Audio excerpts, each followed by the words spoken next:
Hey cinephiles. This month in movies we've got the unthinkable cross of Yogi Bear and Scarface, a new low for the MCU, one of the most raved about found footage horror movies this side of the Blair Witch Project, a male stripper and his sugar mama, and a new way to watch one of the most controversial films ever made. Hold on to your butts.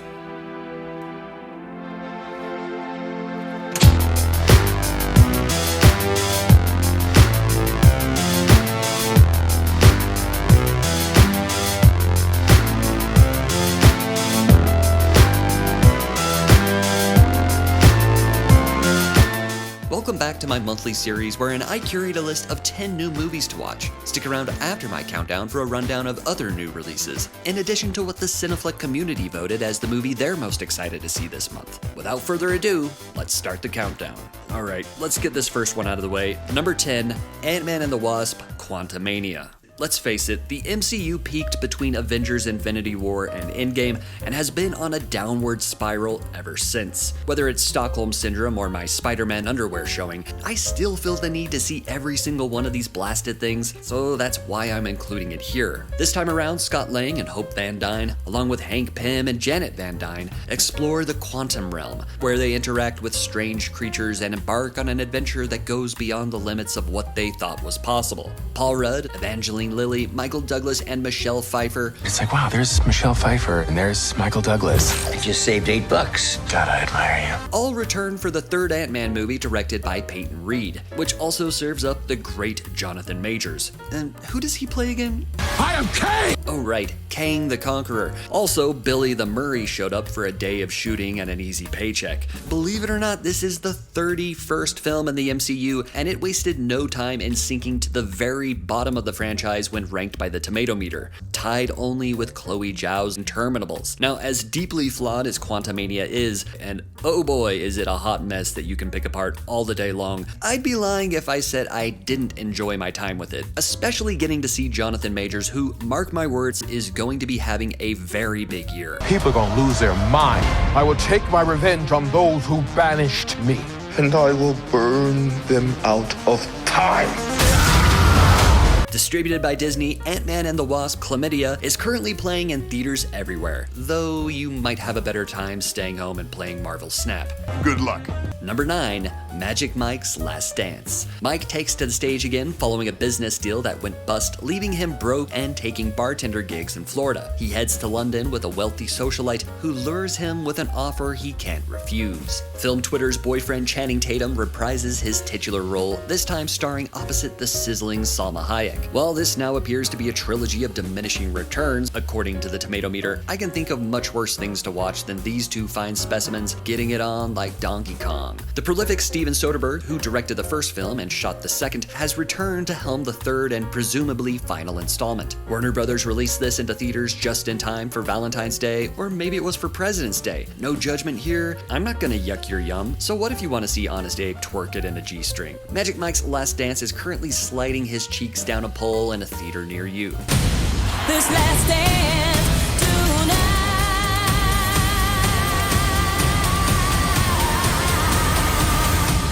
Hell yeah.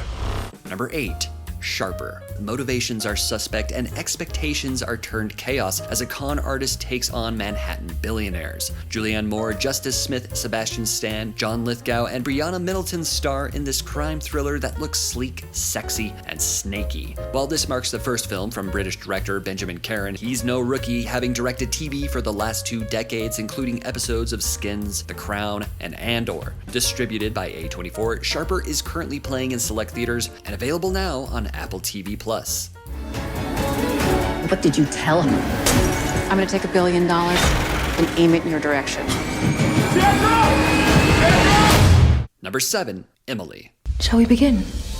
This is a biopic of Emily Jane Bronte, the English novelist and poet best known for her only novel, Wuthering Heights. The film imagines the transformative, exhilarating, and uplifting journey to womanhood of a rebel and a misfit, one of the world's most famous, enigmatic, and provocative writers who we lost far too early at the age of 30. Relative newcomer Emma Mackey plays Emily, with British-Australian actress turned writer-director Frances O'Connor making her behind-the-camera debut. The film looks stunning and soul-bearing, and I'm hopeful it can earn a seat at the table of other recent great biographical films about female writers, which happens to be one of my favorite Netflix subgenres. I'm talking about films like A Quiet Passion, Little Women, and Shirley. The film holds a certified fresh 90% on the tomato meter with an 88% audience score. Distributed by Bleecker Street, Emily is currently playing in select theaters. Who are you?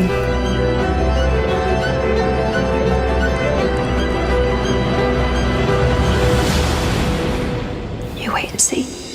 Number 6. Knock at the Cabin. While vacationing at a remote cabin, a young girl and her 2 dads are taken hostage by 4 armed strangers who demand that the family make an unthinkable choice to avert the apocalypse. With limited access to the outside world, the family must decide what they believe before all is lost. Who's that knocking at the cabin door? Why, it's M. Night Shyamalan, who, after his comeback with 2015's The Visit, has gone back to his track record of hits and misses. Where 2021's Old was a big miss in my book, I'm happy, and more than a little relieved, to say Knock at the Cabin hits. I'd pitch this as a mix between Funny Games and an episode of The Leftovers. While it's definitely not on the same level as either of those projects, it does make for a curiously composed thriller that relies primarily on the strengths of its performers and its stripped-down premise. If nothing else, it's certainly thought-provoking and a guaranteed conversation starter. Distributed by Universal Pictures, Knock at the Cabin is currently playing in theaters and available to rent and buy digitally. Always together. Always together. I will ask for the last time. Will you make a choice?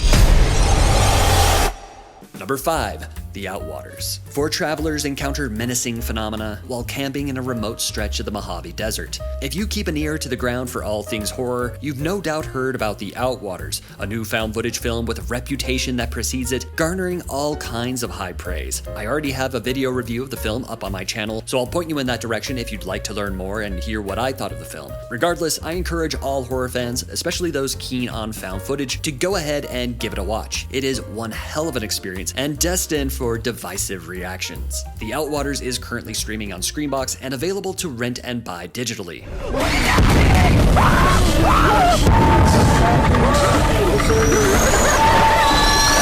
Number 4. Cocaine Bear.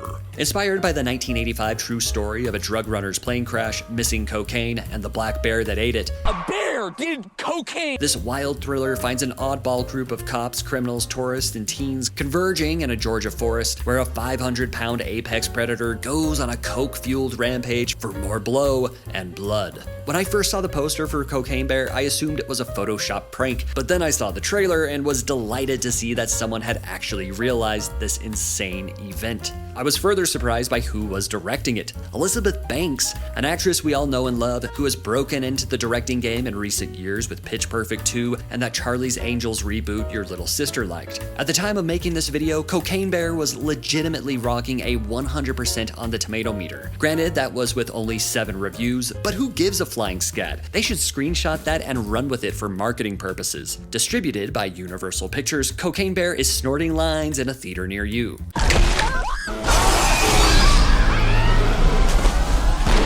You're safe. Bears can't climb trees. Of course I can!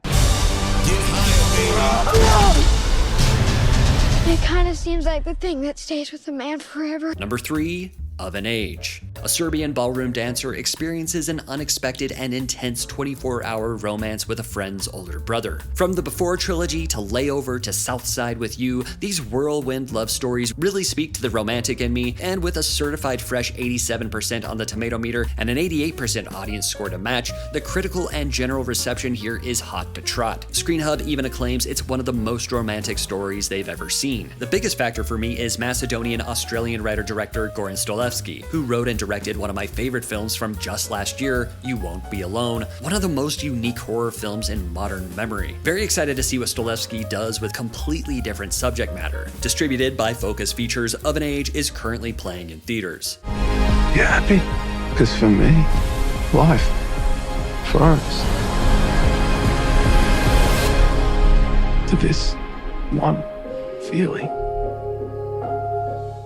Number 2. Godland. At the end of the 19th century, a young Danish priest is sent to a remote part of Iceland. The deeper he travels into the Icelandic landscape, the more he loses a sense of his own reality, his mission, and his sense of duty. This marks the third feature from Icelandic writer-director Hilnir Pálmason, which premiered at the 2022 Cannes Film Festival and dozens more thereafter. This sounds like the type of existential odyssey that is catnip for my soul and strikes me as a dogged endeavor reminiscent of Werner Herzog and Robert Eggers. And that photographic 4:3 aspect ratio with rounded corners is simply stunning. Godland is currently playing in select theaters. It's distributed by Janus Films, which means it should be making a pilgrimage to the Criterion Collection in the not-too-distant future.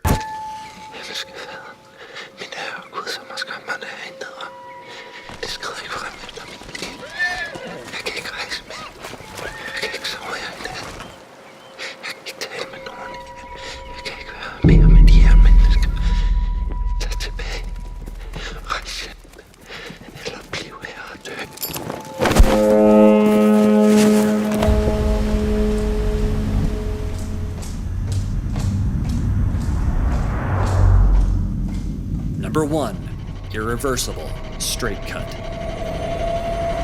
One night, an unforgivable act, a tale told in reverse. What is the most difficult film you've ever had to sit through? I'm talking about a movie that legitimately challenged you on an emotional and even physical level. For me, I don't know if anything will ever top my initial viewing of Gaspar Noé's Irreversible, which premiered at the Cannes Film Festival back in 2002. I finally sat down to watch it about 10 years ago and had to pause midway through, walk out of the room, look myself in the mirror, and ask whether or not I could continue. Well, I did, and I'm glad I did, because I found the film to be uniquely powerful and profound, particularly because of the way it's told in reverse chronological order, even going so far as to start the film with the closing credits moving downward, all of which makes this new so-called straight cut all the more peculiar and perplexing. Whereas playing the scenes in reverse order was key to Irreversible storytelling, I truly wonder how a chronological rendering will play out. Also, I wonder why this version runs about 8 minutes shorter. It's enough to make me want to revisit a film I've only seen that one time all those years ago. Irreversible Straight Cut is now playing in select theaters along with a new 2K restoration of the original cut. If you haven't seen Irreversible before, you should start with the original cut, though if you're anything like me, you may need to take a decade or so before you're ready to see the straight cut.